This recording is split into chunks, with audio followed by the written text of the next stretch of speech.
Bonjour et bienvenue au podcast Éternellement jeune. Je suis votre animatrice, Sarah Catry. Aujourd'hui, notre invitée s'appelle aussi Sarah, mais elle, c'est un Sarah sans H. Donc, je vais vous l'introduire dès maintenant. Donc, Sarah Girard est maman de 4 enfants de 6 à 17 ans. Cuisiner et s'entraîner, c'est pas mal ce qu'elle fait au quotidien et ce, quasi à temps plein. Dans le but d'aider les gens à manger sainement en démystifiant l'alimentation végétalienne et en la rendant accessible à tous grâce à des ingrédients simples à trouver et à des recettes en 30 minutes et moins. C'est la mission qu'elle s'est donnée pour respecter sa réalité familiale et la vôtre. Auteure d'un premier livre papier One Pot Vegan et d'un second en 2022, on peut dire qu'elle aime créer. Dans ses temps libres, elle aime intégrer une dose d'activité physique car elle carbure aux endorphines ou encore méditer pour apaiser son moi intérieur pour avoir le meilleur des deux mondes. Alors, Sarah, bienvenue et merci beaucoup d'avoir accepté de participer au podcast. Ça me fait plaisir. Merci de l'invitation. OK, good. J'ai plein de questions à te poser. Alors, pour commencer, je voulais savoir, je voulais que tu nous parles de ton travail, tu nous expliques, tu écris des livres de recettes, mais comment ça fonctionne, en quoi ça consiste. Puis, je voulais aussi savoir comment tu as commencé dans ce domaine-là. Donc, est-ce que tu es cuisinière? Parle-nous un peu là, de comment ça, qu'est-ce qui t'a mené à ça, puis qu'est-ce que tu fais maintenant sur une base quotidienne? En fait, j'ai pas de formation en cuisine. Je suis autodidacte, mais je cuisine depuis que j'ai l'âge de 15 ans. Tu sais, je cuisinais avec ma mère à l'époque, quand j'étais jeune. J'ai commencé à 15 ans surtout en faisant du pain. Ironiquement, c'est zéro simple de faire du pain maison, mais j'ai commencé en faisant du pain. Puis, de fil en aiguille, tu sais, on va en appartement, tout ça, puis on apprend à cuisiner avec des livres, tu sais. Euh, des livres d'auteurs ou de chefs cuisiniers. Puis, il y a 4 ans, ça fait 10 ans que je suis maman à la maison. Puis, il y a 4 ans, je me suis dit, Sarah, fais-toi confiance, tu es capable, après toutes ces années-là, tout ce bagage culinaire, tu es capable d'en créer des recettes, mais tu sais, c'est pas quelque chose qui est facile non plus à créer. Au premier abord, c'est beaucoup d'échecs, beaucoup d'erreurs, beaucoup de trucs pas assez cuits, trop cuits. Fait que c'est pas extraordinaire. Mais bon, bref, on apprend et tout. Puis au final, de fil en aiguille, ça fait 4 ans que j'ai commencé ma cuisine de tous les jours, quand j'étais encore maman à la maison avec mon petit dernier. Puis de fil en aiguille, ça a évolué, ça a pris un peu plus d'ampleur.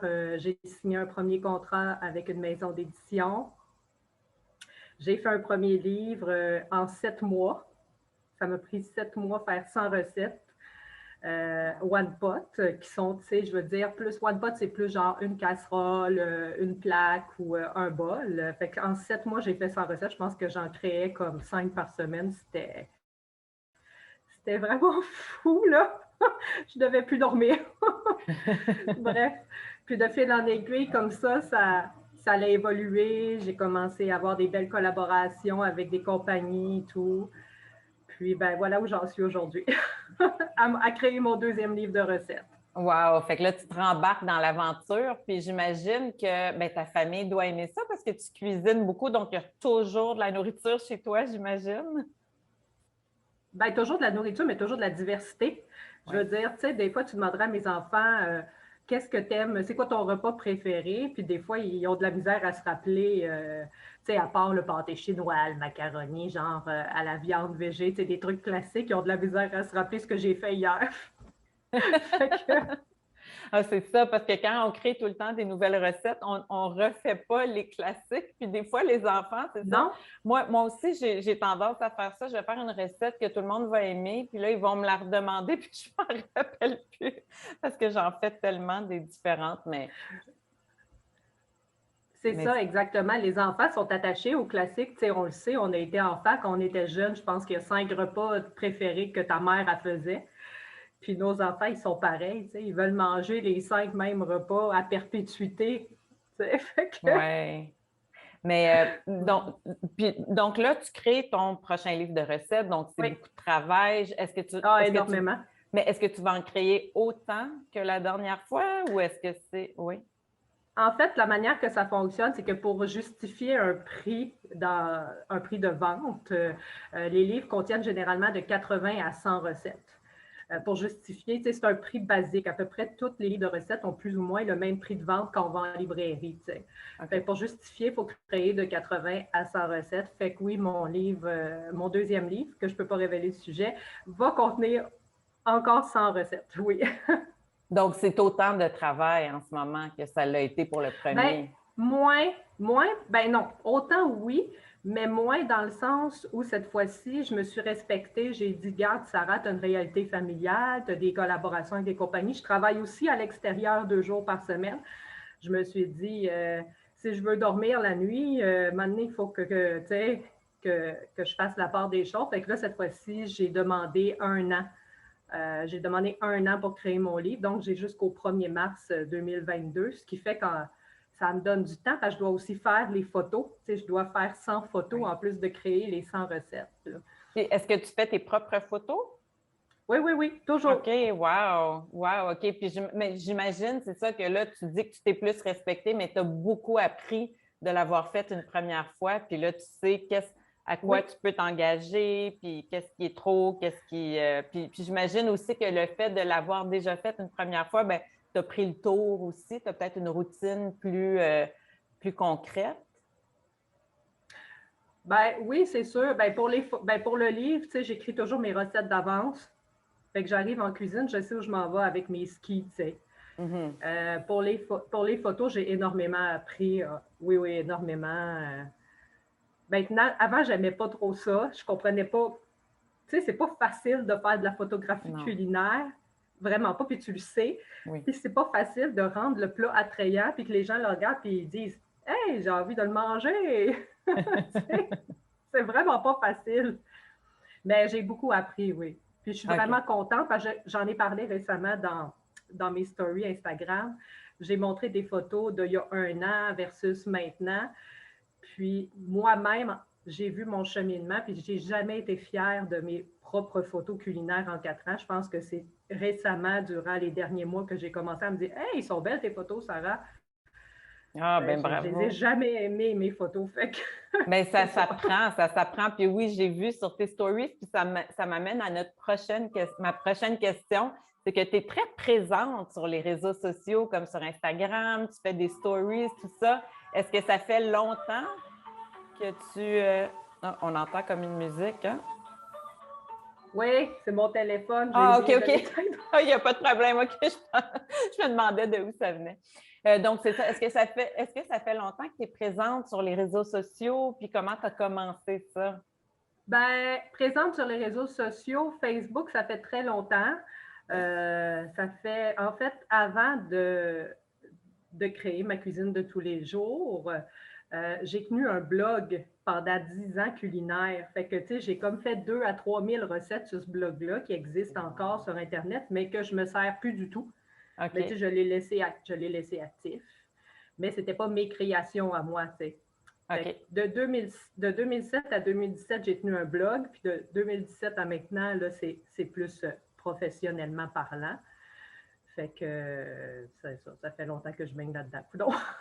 OK, mais je trouve ça le fun, puis parce que, tu sais, notre génération, bien, je pense qu'on est à peu près là, de la même génération, mais il n'y a pas autant d'influenceuses. Donc, je me demandais, est-ce que tes enfants, parce que tu as quand même, tu sais, tu en as qui sont plus jeunes, mais tu en as un qui est quand même, tu sais, adolescent, avancé. Oui, c'est ça. Donc, est-ce que tes enfants t'ont influencé à devenir influenceuse? Ben non, pas vraiment. Non, OK. Pas vraiment. Puis, tu sais, je l'apprends tous les jours. Je trouve ça difficile, les réseaux sociaux. Pas difficile d'être présente constamment. Tu sais, donner une présence vraiment constante tous les jours, puis tu le sais toi aussi, c'est extrêmement demandant.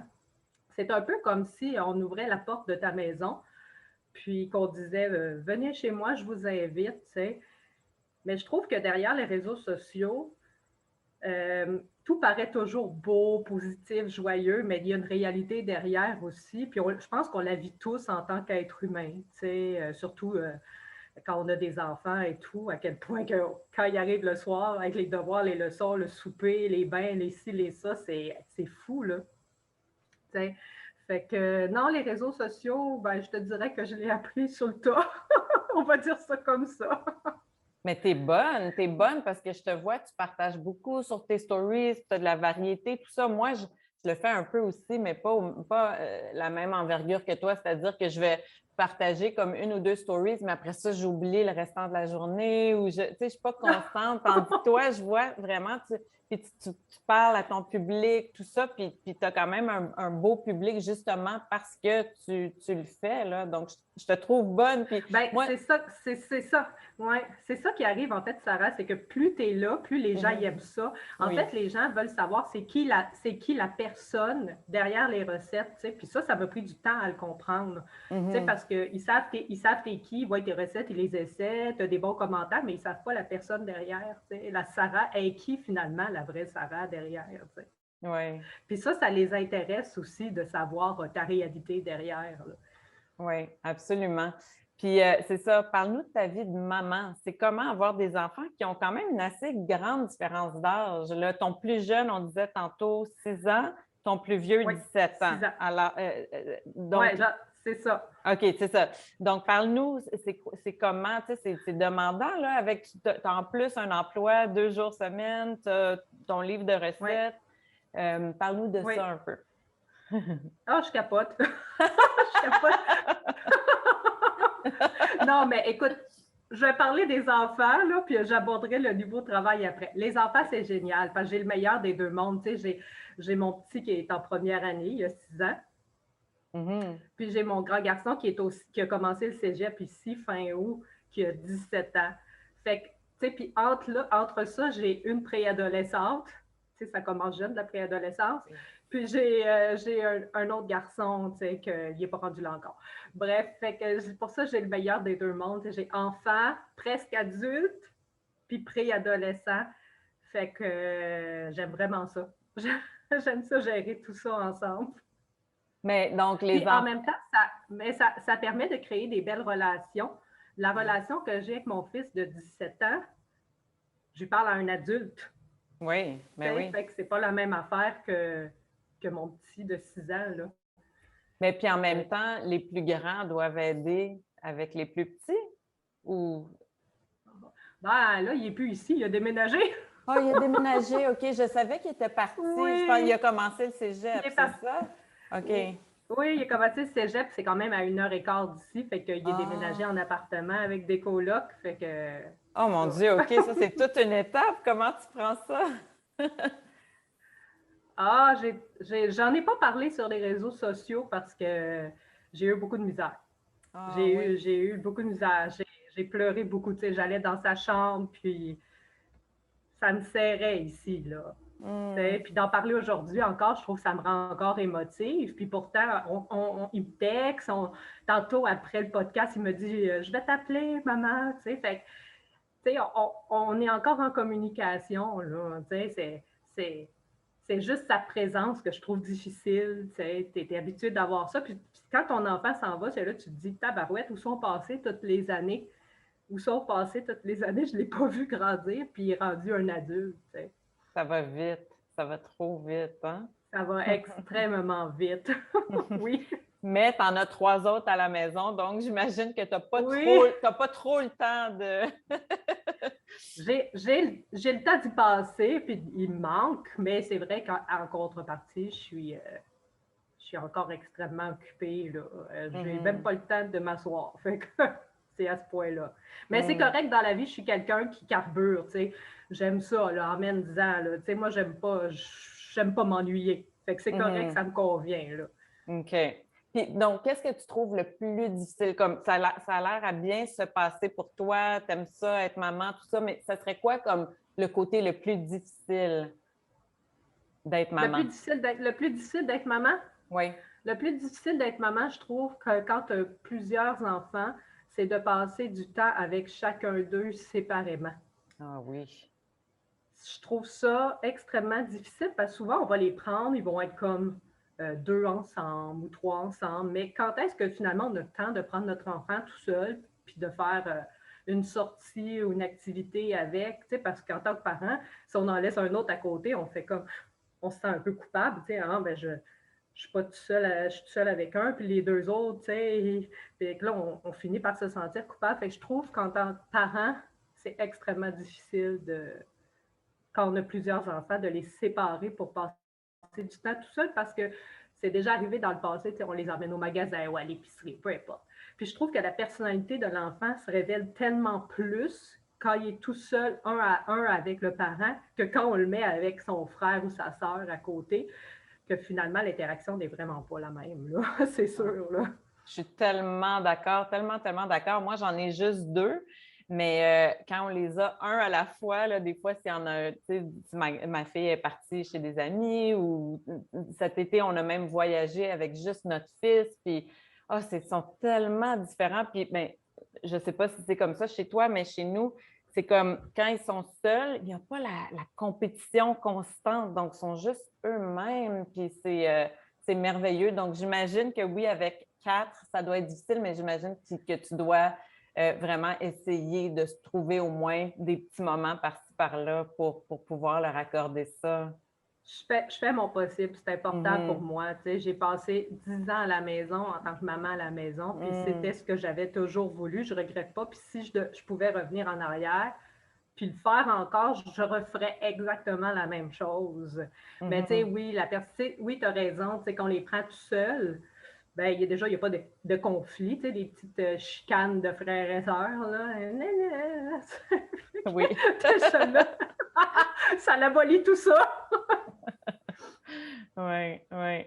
OK, là, je veux changer de sujet un petit peu. Donc, tu nous as parlé de ton premier livre de recettes, là, le deuxième, c'est des recettes végétaliennes. Donc, j'imagine que tu es végétalienne tout le temps, comme végétalienne quand même, mais je ne veux pas dire strict, là, mais tu es végétalienne. Puis je Oui, voulais que tu nous parles un peu de ça. Ça fait combien de temps? Pourquoi tu es devenue végétalienne? Qu'est-ce que ça t'a apporté, tout ça? ben, au début, j'étais végétarienne. OK? Fait que ça veut dire que je mangeais. Moi, c'est depuis 2013. Tu sais, j'ai vu un documentaire à la télé. C'était La face cachée de la viande. Puis ça, j'en ai toujours beaucoup parlé. Puis moi, ça m'a vraiment. En tout cas, ça m'a frappé. Tu sais, à partir de ce jour-là, j'ai dit pourquoi pas faire. Je pense que ça existe encore, le mouvement Meatless Monday. Tu sais, genre, tu manges un repas sans viande par semaine. Mhm. Fait que j'ai commencé comme ça en janvier 2013. À l'époque, je pense, 3 enfants, c'est ça. Mon plus jeune, il n'était pas encore là. Puis au final, ben c'est ça. Tu sais, de fil en aiguille, t'en manges un, t'en manges deux. Finalement, tu sais, ça a pris le temps que ça a pris, tu sais. Mais j'ai vraiment pris mon temps. Puis je voulais pas l'imposer à ma famille, tu sais, genre, ben, aujourd'hui, c'est fini. Tu sais, fait en ayant pris le temps comme ça m'a pris peut-être 3 ans, je sais plus. J'avoue que j'oublie, là, peu importe. Mais j'ai Mhm. été végétarienne pendant longtemps parce que j'ai trouvé ça extrêmement difficile de couper le fromage. OK. J'ai vraiment trouvé ça difficile. Puis, à la limite, les œufs, puis le lait de vache, ça m'importait peu, ça ne me dérangeait pas. Mais le fromage, je trouvais rien qui m'allait. C'est pour ça qu'à Mhm. chaque fois, c'était comme ce qui faisait en sorte que je faisais jamais le pas. Mhm. Fait que ça a pris le temps que ça a pris. Puis quand j'ai commencé mon site web en 2017, j'étais encore végétarienne dans le sens que je mangeais encore du fromage. OK. Fait qu'au final, ben, de fil en aiguille, j'ai fini par trouver ce qui me convenait. Puis ça s'est fait de même. Mais tu sais, moi, je pense que là-dedans, il faut se respecter, il faut y aller avec douceur. Je pense que c'est ça la clé. Puis de respecter aussi tes enfants. Tu sais, au début, je me suis rendu compte qu'au début, j'étais très, très stricte là-dessus. Puis au final, avec le temps, j'ai comme lâché prise. Tu peux pas forcer ton enfant à devenir ça. Mettons, je prends mon grand garçon qui a 17 ans, Mhm. il veut pas. Il veut OK. pas. Puis, tu sais, c'est correct. Il va le manger chez nous, mais à l'extérieur, il ne veut pas. T'sais. Puis, je respecte sa décision. Puis les trois plus jeunes t'ont suivi, par contre? Ou... Oui, les trois. Ben, mon plus jeune, lui, il est né comme ça. T'sais, il a OK. toujours mangé végé. Fait que pour lui, oui, c'est ce qu'il connaît. OK. Ma fille, elle aime tellement les animaux que non. C'est sûr que ça va toujours être ça. Elle les aime, elle les aime, elle les aime. Non. Mhm. Puis, oui, c'est ça. T'sais, les 3 autres m'ont suivi parce que ça a un peu fait partie de ça quand ils étaient jeunes. OK. Tandis que le plus vieux, lui, ça a été comme, c'est venu Ben, plus tard, c'est donc c'est ça. plus Il difficile. Oui, avait, ouais, oui. c'est ça. Il avait déjà 9-10 ans à l'époque. Mhm, Fait que mhm. pour lui, ça a été plus difficile. C'était des saveurs puis des textures. C'est ça, l'alimentation Oui. végétarienne ou végétalienne. C'est différent. Puis il faut les apprivoiser. Mhm. Puis c'est pas donné à tout le monde, des apprivoiser non plus. Non, puis tu sais, comme on en a parlé dans d'autres podcasts ici, mais avec les jeunes, il ne faut pas les forcer parce qu'après ça va juste, ils vont juste s'en aller de l'autre, on va les repousser plus. Donc, je pense que Ouais, tu fais bien, tu sais, d'y aller en douceur, puis tu sais, ceux qui veulent suivre, ils suivent, puis les autres non. Puis des fois, ben, il y a peut-être des choses qui vont revenir plus tard dans leur vie, ou donc, exactement. oui, pour en avoir parlé avec d'autres mamans, puis tu sais, Oui. moi, je le vis, moi, c'est pas du côté vegan, végétarien, tout ça. Moi, c'est plus du côté, tu sais, manger santé, là. Puis plus j'insiste avec mes enfants, plus je les repousse. Donc, j'ai comme lâché prise. Puis quand ils seront plus vieux, ils feront leur propre choix, là. Ben exactement, c'est ce que j'ai dit à mon fils. Puis sais-tu quoi? Je... C'est drôle. Il va peut-être pas écouter le podcast, puis c'est correct. Parce que à chaque fois qu'il se fait ses repas maintenant, il est en appartement avec des colocs. À chaque fois qu'il fait ses repas, il m'envoie des photos. OK? Puis il est tellement fier de dire. Puis tu sais, moi, j'ai toujours inculqué à mes enfants à manger sainement, des fruits, des légumes, puis tout ça. T'sais. Puis depuis qu'il est là-bas, il est fier de me dire, puis là, il se prend des portions de légumes à plus finir, des portions de fruits à plus finir, puis ah ouais, donc. Fait que là, il monte son étalage là, sur le comptoir, là, puis là, il est bien fier, il m'envoie une photo, puis il est bien fier de me dire que, il dit, maman, tu vois, il dit, je mange sainement aujourd'hui, mais regarde, c'est Oh, grâce à mais toi un peu, tu sais. oh, bravo! Fait que, Je rêve du moment où mes enfants vont faire ça aussi. mais oui, mais ça a pris 17 ans, là. Ça a pris C'est ça. 17 ans, puis je suis contente, là, tu sais. C'est ça. Ça montre que tu as fait la bonne chose. Bon, mais tant mieux. Oui. Donc, tu cites ton alimentation. Tu as aussi beaucoup parlé, puis c'est ça, je voulais aborder ça avec toi. Donc, sur tes réseaux sociaux, j'ai vu, tu en as parlé, que pour toi, tu sais, tu as longtemps essayé avec les régimes et tout ça, puis que, tu sais, là, tu as dit non, plus de régime. Tu manges bien, tu veux être bien dans ta peau, mais les régimes, c'est fini, puis tu sais, cette image et tout ça. Donc, parle-nous de ça. Je pense qu'on est beaucoup qui sont dans le même bateau, puis c'est tellement enrichissant d'entendre d'autres femmes parler de leurs expériences. Ben, je pense qu'on est toutes dans le même bateau en tant que femmes, dans le sens où on se regarde dans le miroir, puis on n'aime pas nos fesses, on n'aime pas nos cuisses, on n'aime pas nos bras, on n'aime pas. On se reproche toujours quelque chose, on se fait du mal, tu sais, volontairement, puis je suis la première à lever la main et à le dire, là, tu sais, que j'essaie de guérir de ça, mais c'est quelque chose qui prend toute ta vie à guérir. J'ai fait tellement de régimes dans ma vie que j'ai arrêté de les calculer, là, parce qu'au final, tu finis par reprendre tout le poids que tu vas perdre lors de ton régime, tu sais. Mhm. Puis les régimes sont dans la restriction alimentaire, fait qu'il n'y a pas de plaisir, tu sais, tu calcules tes calories, tu calcules tes portions, puis c'est impossible à maintenir à long terme. Je veux dire, tu vas faire ça quelques mois, mais après ça, tu le feras plus, tu sais. Fait que maintenant, je suis dans l'acceptation de soi. Moi, j'étais quelqu'un qui se pesait tous les jours. Puis je me suis jamais rendu compte que ça me créait vraiment une dose d'anxiété, de j'ai pris 0,5, j'ai pris 0,7, j'ai pris une, mais on a des fluctuations hormonales en tant que femme qui sont tout à fait normales. Puis c'est normal une journée de peser 1,5 livre de plus que la veille. C'est pas parce que tu as mangé plus, mais ça m'a pris du temps à le comprendre, tu sais. Puis j'ai arrêté de me peser, ça va faire 1 an le mois prochain.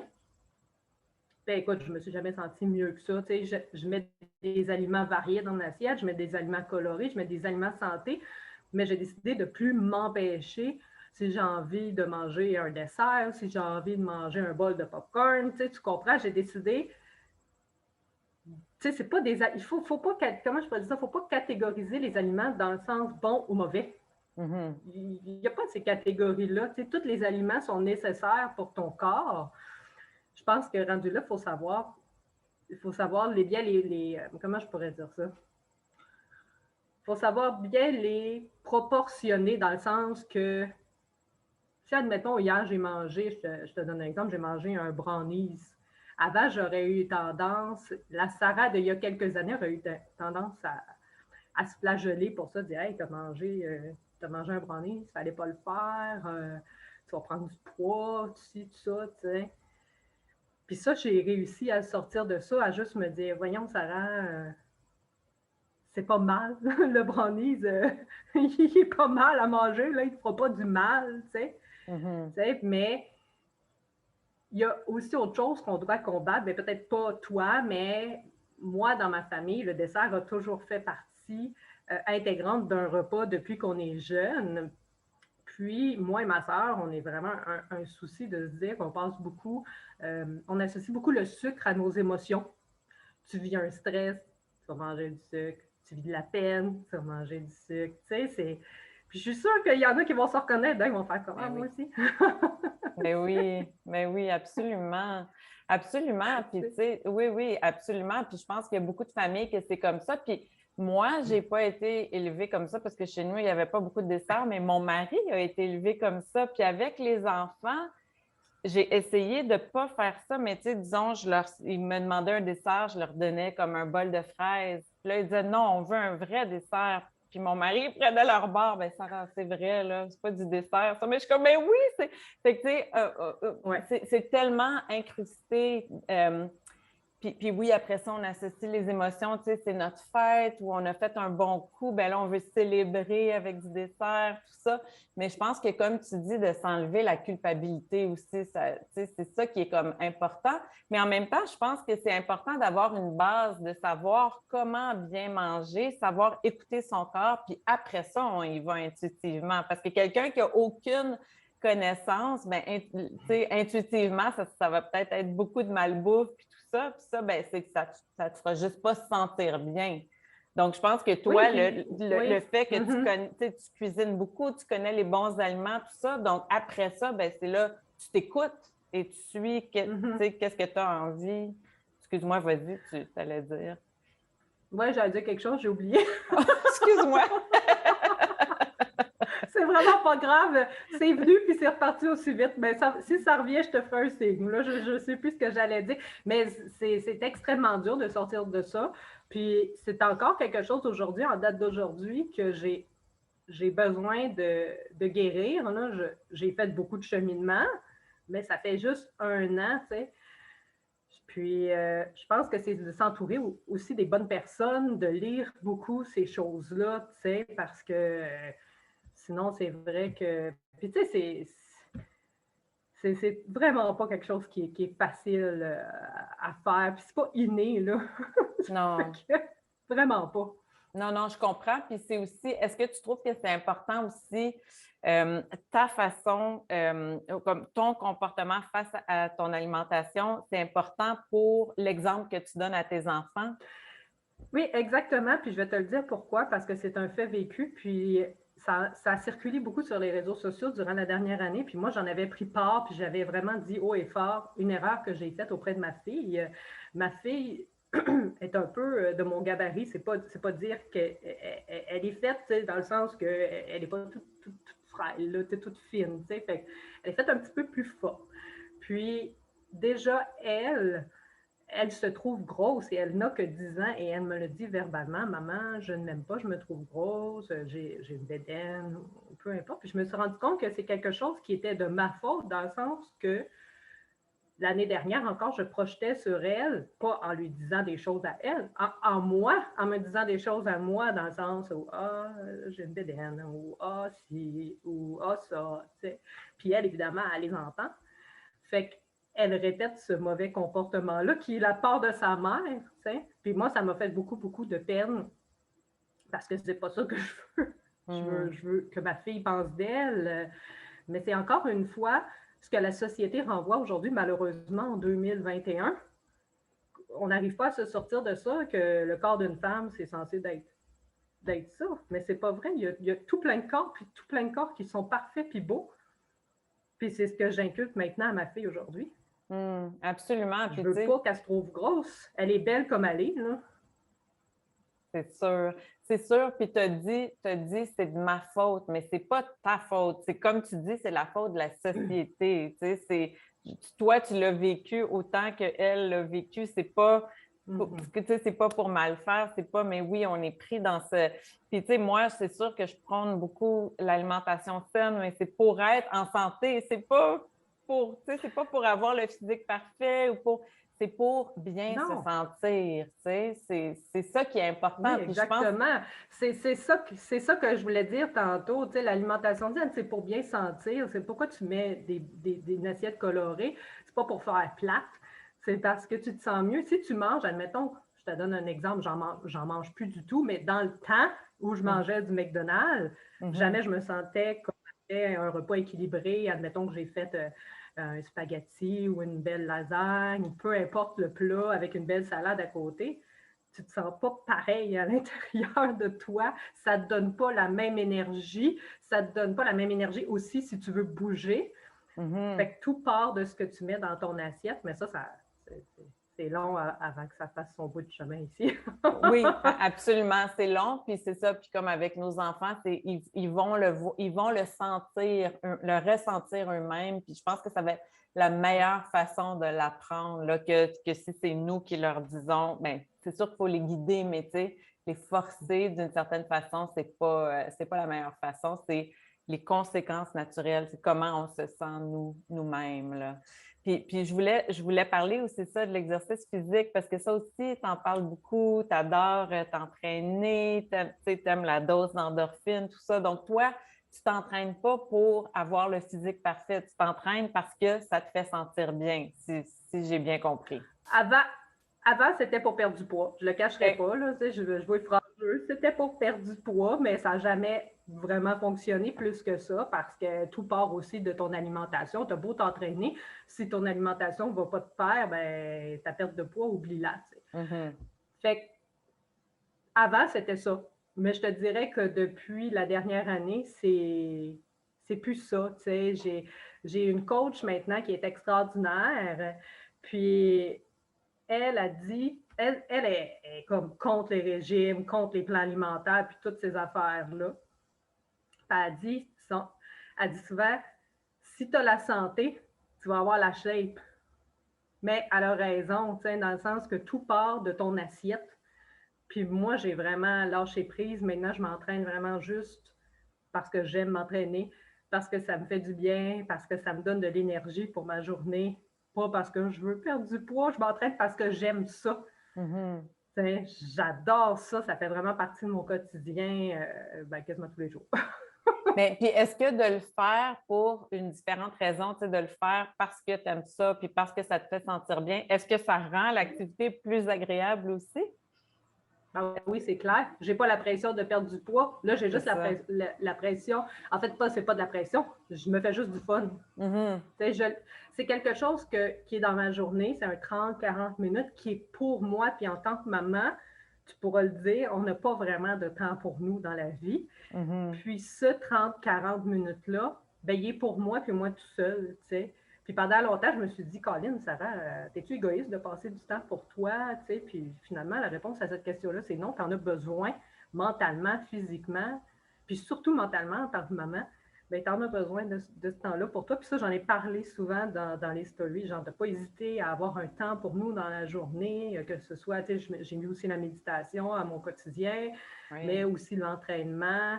C'est tellement, tellement important pour bien se sentir ici, là, dans ta tête, mais aussi dans ton corps. Là, ça te fait du bien, ça te permet de souffler, ça te permet d'aérer. Absolument, absolument. Puis encore là, tu sais, on revient tout le temps à ça, mais tu donnes un super bel exemple à ta famille aussi. Tu sais, tes enfants te voient prendre du temps pour toi, prendre soin de toi. Alors, eux, ils vont être plus prônes à le faire aussi. Donc, je pense que c'est. Ben oui, puis mon grand garçon, il est comme rendu comme ça aussi maintenant. Non seulement, je l'ai dit tantôt, il s'alimente vraiment bien maintenant, que je suis vraiment contente, mais Mhm. il a aussi ajouté l'exercice physique à son quotidien, autant que moi.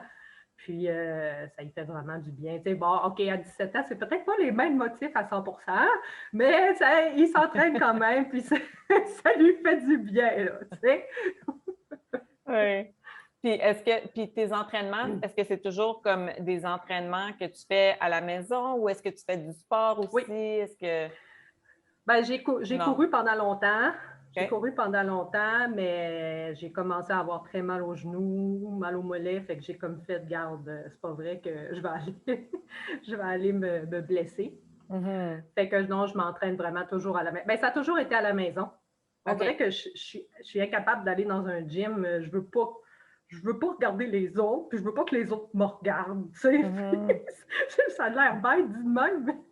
Non, Mais je mais il y suis en... bien, je fais mes affaires, là, puis ça me rend vraiment heureuse, ça me rend confortable. C'est ça le Oui. mot. Ah oui, il y en a beaucoup qui sont comme ça, moi aussi. Mais moi, ce que j'aime en plus de m'entraîner à la maison, c'est que j'ai pas le 15-20 minutes à conduire au gym, à revenir. Mm-hmm. Tu sais, souvent, aussi, tu peux prendre juste tu t'entraînes à la maison, tu prends ta douche, tu pars ta journée, tandis que quand tu vas au gym, des fois, c'est comment tu prends ta douche avant, tu prends ta douche après. Tu sais, c'est juste, on sauve du temps aussi, Ouais. là. Il y a beaucoup Oui, oui, puis d'avantages. c'est ça, c'est ça. C'est sûr au gym, tu sais, comme dit mon fils qui va au gym, il y a beaucoup plus de machines, c'est plus Oui, varié, puis il a raison, là. Mais moi, oui. avec mes entraînements que je fais, tu sais, une journée, je vais travailler les bras, une journée, je vais travailler les cuisses, une autre journée, ça va être plus cardio. Fait qu'au final, Oui, c'est toujours varié. mais c'est C'est ça. toujours varié. Puis ce qui est important, c'est de faire ce qui fonctionne pour toi. Tu sais, il y en a qui ont besoin de l'effet de groupe et tout ça. Donc, pour ces Oui, gens-là, c'est excellent d'aller dans une salle puis d'aller s'entraîner avec d'autres gens. Tu sais, ça peut vraiment beaucoup t'apporter. Mais si pour toi, ça fonctionne mieux à la maison, ben c'est la formule gagnante, là. Ouais. ben oui, c'est ça. Fait que je pense que je vais continuer. Je pense que je vais continuer de même. Bon, parfait. Euh, Puis, je voulais savoir, bon, mais c'est ça, on arrive proche de la fin. Le podcast, c'est sur la longévité, la santé, garder son énergie pendant longtemps, tout ça. Donc, toi, on sait, tu manges bien, on sait que tu sais, tu prends soin de ta santé mentale, tout ça, quelque chose que tu as fait beaucoup dans la dernière année. Aussi, tu t'entraînes. Est-ce qu'il y a autre chose? Tu as effleuré la méditation. Peut-être que tu peux nous parler un peu de ça. Puis s'il y a aussi autre chose là, que tu fais pour toi puis qui t'aide à être là, en santé. Ben, en fait, plus je vieillis, plus je me rends compte que je deviens une personne anxieuse. Puis je ne suis pas la seule là-dedans. Là. Je sais qu'il y en a plein de monde qui vivent la même chose que moi. Tu sais, anxieuse, plus stressée pour des affaires que dans le passé, je n'aurais pas accordé nécessairement d'importance. Puis ma soeur m'a initiée à la méditation, puis elle m'a envoyé des petits sites, des vidéos YouTube, puis tout ça. Puis à un moment donné, j'ai commencé à me l'approprier moi-même. Tu sais. Pas d'en faire pendant 1 heure, mais tu sais, juste de déconnecter, de faire le vide dans ta tête, dans ton corps, de créer une espèce de bulle autour de toi, puis d'être là comme 15 minutes, puis la seule chose que tu penses, c'est ta respiration. Mais c'est tellement pas facile à faire. Tu sais, je dis ça comme si c'est facile, mais pour vrai, ton cerveau n'est pas programmé pour juste te centrer sur ta respiration. Ton cerveau il est programmé pour penser à 36 affaires en même temps. Fait que c'est pas quelque chose qui est évident, mais c'est quelque chose qui est nécessaire, qui me fait vraiment du bien, qui m'apaise dans ma vie. Puis, tu sais, j'essaye d'en faire un peu tous les jours, puis ça fait vraiment, ça fait vraiment une différence, je te dirais, sur l'anxiété ou le stress que je peux ressentir. Puis pour ceux qui hésitent à commencer la méditation, combien de temps tu penses que ça t'a pris avant de ressentir une différence? Ben, de te déconnecter dans ta méditation, tu sais, il faut que tu te déconnectes complètement. Mm-hmm. C'est comme si tu tournais ton cerveau à off, puis tout ce que tu penses, c'est ta respiration. C'est long quand même, puis c'est pas facile. Tu sais, au début, j'ai commencé par 10 minutes, mais il se passait rien. J'étais comme, OK, merci, bonjour. Il se passait rien. Ça a pris quand même du temps. OK. Ça a été à force de persévérance, puis de ne pas abandonner en me disant, ah ben, il se passe rien. Non, j'arrête ça là. Tu sais? Fait qu'à force de continuer, ça a commencé à faire de l'effet. Mais c'est ça, ça a pris quelques semaines, je te dirais, comme il faut. Là. OK. Non, je trouve ça intéressant parce que ben, moi aussi, là, je fais la méditation comme toi, mais moi, ce que j'ai appris, c'est que vraiment, même si tu penses à autre chose, mais juste l'exercice de revenir à ta respiration, Oui. apparemment que Mm-hmm. ça, c'est vraiment, vraiment bénéfique. Donc, c'est sûr qu'au début, moi aussi, je me disais, ah, je ne le fais pas comme il faut, ça ne m'apporte pas, mais il ne faut pas penser ça, il faut juste le faire, puis les bénéfices vont venir. Tu sais, c'est sûr que ce n'est pas du jour au lendemain que tu vas voir toute la différence, mais il faut le faire, puis il faut continuer à le faire, puis même si on sent qu'on ne le fait pas parfaitement, bien, c'est quand même parfait, puis c'est quand même bénéfique. Donc, je trouve ça intéressant de le mentionner, là, s'il y en a qui, tu sais, qui Oui. hésitent à continuer ou à commencer, ça vaut la peine. Oui, puis tu sais, c'est pas les chaînes YouTube qui manquent de nos jours ou les vidéos. Il y a des applications de méditation aussi qu'on peut télécharger sur notre téléphone. Fait que je pense que toutes les ressources sont là. Puis, tu sais, c'est juste de l'essayer. Puis même 10 minutes, Mhm. c'est- Ça fait une ça va faire différence. ça va faire une différence au bout du compte à force de le faire. Tu sais. Oui, ah oui, je suis entièrement d'accord. Entièrement, entièrement d'accord. Sarah, je te remercie beaucoup. Je voudrais savoir si les gens veulent, ben OK, ton premier livre de recettes est déjà disponible en librairie. Oui. Le deuxième s'en vient, tu as dit, je pense que c'est mars, hein? Non? Non, non, non, non, non. Excuse-moi, Non, j'ai excuse-moi. jusqu'au 1er mars pour le terminer. OK, Fait qu'il il va sortir en automne 2022 partout au Québec. Fait que ça veut dire parfait. sûrement vers octobre-novembre l'année prochaine. Parfait. Puis en attendant, les gens peuvent te suivre bien, sur Instagram à Oui, ma cuisine de tous les ma jours. cuisine de tous les jours. Ben, ma cuisine de tous les jours partout. Là. Tape ça OK. sur Google, puis tu vas me trouver. Oui, c'est ça. Elle a aussi des vidéos sur YouTube, tout ça. Donc, Sarah est vraiment Oui, présente. Puis moi, je vais le mettre dans les notes là, du podcast pour que les gens puissent te trouver. Donc, c'est parfait. génial. Je te remercie beaucoup, beaucoup. Ça a été vraiment une belle conversation, super enrichissante. Je suis certaine que les gens vont apprécier. Donc, un gros merci. Merci, Sarah.